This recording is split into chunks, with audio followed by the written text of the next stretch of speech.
नमस्कार मित्रांनो, टेक्नो अथर्व या युट्यूब चॅनलवर आपलं स्वागत. मित्रांनो, तुम्ही जर दिव्यांग बांधव असाल तर ही बातमी आपल्यासाठी अतिशय महत्वाची आहे.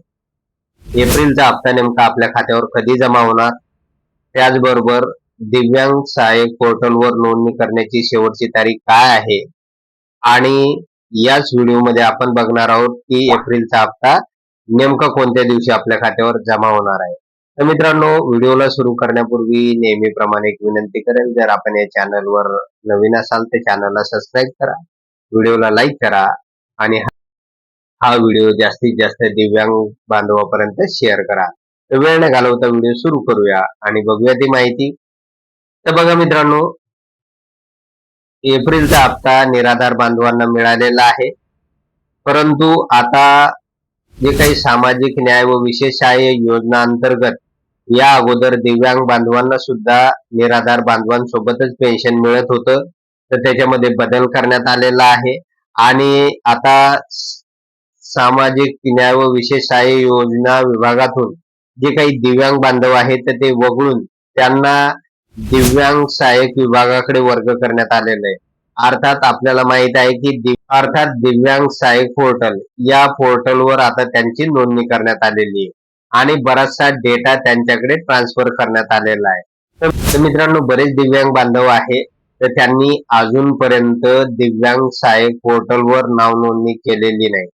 तर मित्रांनो, नाव नोंदणी करणं अतिशय गरजेचं आहे आणि याची जी काही नाव नोंदणीची शेवटची तारीख आहे तर 30 एप्रिल देण्यात आलेली आहे. बघा, महाराष्ट्र शासनाकडून असं सांगण्यात आलेलं आहे की जे दिव्यांग बांधव 30 एप्रिल 2026 पर्यंत दिव्यांग सहाय्यक पोर्टलवर आपली नोंदणी करतील तर अशाच दिव्यांग बांधवांना इथून पुढे एप्रिलचा हप्ता त्याचबरोबर येणारे सगळे जे काही पेन्शन आहे तर ते दिव्यांग पोर्टल मार्फतच आपल्याला वितरित केलं जाणार आहे. त्यामुळे दिव्यांग बांधवांनो, आपल्याला नोंदणी करणं अतिशय गरजेचं आहे आणि जर आपण दिव्यांग पोर्टलवर नोंदणी केली नाही तर निश्चित आपल्याला जो काही एप्रिलचा हप्ता आणि पुढील हप्ते आहेत तर ते मिळू शकणार नाही, हप्ते बंद केले जातील. त्यामुळे आपल्याला 30 मार्च पर्यंत दिव्यांग सहाय्यक पोर्टलवर नोंदणी करून घेणे आवश्यक आहे.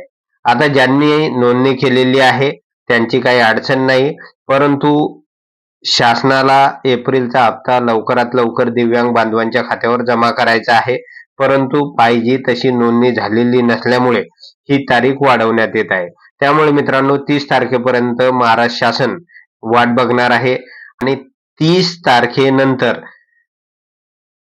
जो डेटा त्यांच्याकडे उपलब्ध होईल तर त्या डेट्यानुसार दिव्यांग बांधवांच्या खात्यावर एप्रिलचा हप्ता जमा केला जाणार आहे. एप्रिलचा हप्ता मिळवण्यासाठी नेमके कोणते दिव्यांग बांधव पात्र असणार आहे, की ज्या दिव्यांग बांधवांनी दिव्यांग सहाय्यक पोर्टलवर नोंदणी केलेली आहे तेच दिव्यांग बांधव या पेन्शनसाठी आता पात्र राहणार आहे.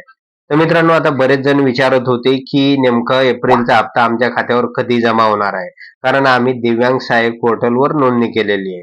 तर ज्या दिव्यांग बांधवांनी पोर्टलवर नोंदणी केलेली आहे तर त्यांच्यासाठी साधारणतः 10 मे पर्यंत त्यांच्या खात्यावर या योजनेचा जो काही एप्रिलचा हप्ता आहे तर तो जमा केला जाणार आहे. तर मित्रांनो, अशा प्रकारे महत्वाची अपडेट दिव्यांग सहाय्यक पोर्टलचे जे काही अधिकारी आहे, संबंधित अधिकारी आणि कर्मचाऱ्यांनी दिलेली आहे.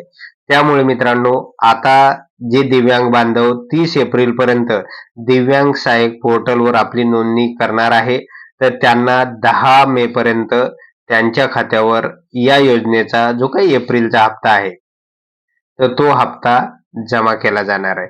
तर मित्रांनो, अशा प्रकारे एक महत्वाची अपडेट आलेली होती. त्यामुळे आता चिंता करू नका, घाबरून जाण्याचं काही कारण नाही. त्याचबरोबर एक महत्वाची सूचना सुद्धा सांगण्यात आलेली आहे की ज्या दिव्यांग बांधवाकडे तात्पुरतं UDID कार्ड आहे, म्हणजे टेम्पररी UDID कार्ड आहे, तर त्या दिव्यांग बांधवांना या योजनेचा लाभ घेता येणार नाही, त्यांना पेन्शन मिळणार नसल्याचे या ठिकाणी कर्मचारी आणि अधिकाऱ्याकडून सांगण्यात आलेलं आहे. तर मित्रांनो, अशा प्रकारे एक महत्वाची अपडेट आलेली आहे आणि जसे जसे पैसे आपल्या खात्यावर जमा होतील किंवा त्या संदर्भातील जे काही महत्वाचे अपडेट येतील तर ते तात्काळ आपल्या चॅनलवर आता इथून पुढे त्याची माहिती मिळणार आहे. त्यामुळे अजूनपर्यंत आपण या चॅनलला सबस्क्राईब केलं नसेल तर चॅनलला सबस्क्राईब करा. त्याचबरोबर जे बेल आयकॉन आहे त्याला सुद्धा क्लिक करून ठेवा, म्हणजे बऱ्याच जणांना आपल्या चॅनलवरील नवीन व्हिडिओचा अपडेट येत नाही, तर त्यामुळे ते अपडेट लगेच तुमच्यापर्यंत पोहोचू शकेल. धन्यवाद मित्रांनो.